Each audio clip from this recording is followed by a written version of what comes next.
Qardaş qudsi hədisin səhliyi barəsində soruşur ki, bu qudsi hədis səhihdirmi? Və hədisdə belə gəlir, mən bilinməyən bir xəzinə idim, sonra tanınmaq istədim. Onun üçün kainatı yaratdım, insanları var etdim. Onlar məni tanıdılar. Bu hədis səhihdirmi? İlk öncə bilməmiz lazım olan, qardaşlar, budur ki, hədis elmi geniş bir elmdir. Və Allah Azza və Cəllə bu ümmətdən kişilər var etmişdir ki, onlar bu dinin əmrini, bu dinin işini Allahın izni ilə qorusunlar. Səhihini zəifindən, uydurmasını və yalanını səhihindən ayırsınlar və ayırt etsinlər. Allahın dinini tam və gözəl bir şəkildə insanlara çatdırsınlar deyə. Onun üçün alimlər, necə ki Muhammed sallallahu aleyhi və səlləm deyir, Əl-uləmə vərəsətul ənbiyə. Alimlər rasulların və ənbiyaların mirasçılarıdır. Rasullar və nəbilər mal və mülk, dinar və dirhəm miras qoymazlar. Onların miras buraxdıqları elmdir.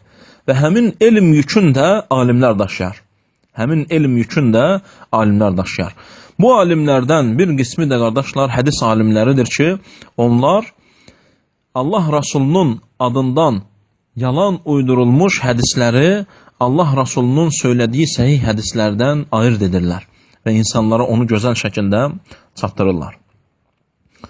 Uydurma olaraq, yalan olaraq ən çox yayılmış hədisin növlərindən qudsi hədislərdir, qardaşlar.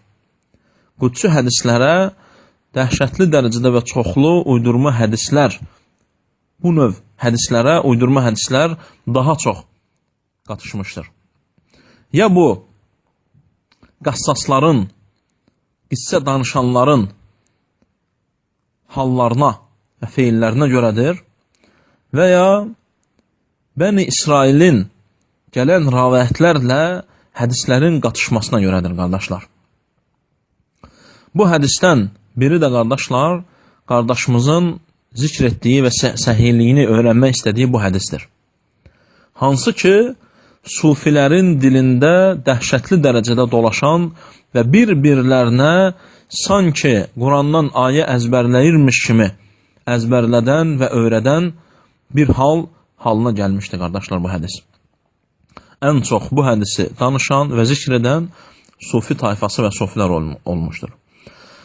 Əhl-Sünnə vəl-Cəmaənin alimlərinə, sələf alimlərinə baxdığımız zaman isə, qardaşlar, görürük ki, onlar bu hədisin zəif və uydurma və əsli və sənədi olmayan bir hədis olaraq adlandırmışlar. Şeyxülislam İbn Teymiyyə rahmehullah bu hədisi zikr etdikdən sonra deyir ki, bu Muhammed sallallahu aleyhi və səlləmin sözündən deyildir. Allah Rasulü bunu söyləməmişdir. Bu hədisin nə bir səhih, nə də bir zəif isnadını bilmirəm. Bu hədisin nə bir səhih, nə də bir zəif isnadını bilmirəm. İbn Teymiyyə rahmehullah bunu qeyd etmişdir. Və həmçinin, qardaşlar, eyni bu şəkildə Zərkeşi və həmçinin İbn Hacar və həmçinin Suyuti rahmehullah da qeyd etmişlər. Sufilər bu hədisi, əsli olmayan bu hədisi götürərək özləri üçün usul qurmuşlar. Şeyx Albani rahimehullah da bu hədisə la asla ləh, bu hədisin əsli yoxdur demişdir və həmçinin zəif olduğunu qeyd etmişdir. Allah daha gözəl bilir.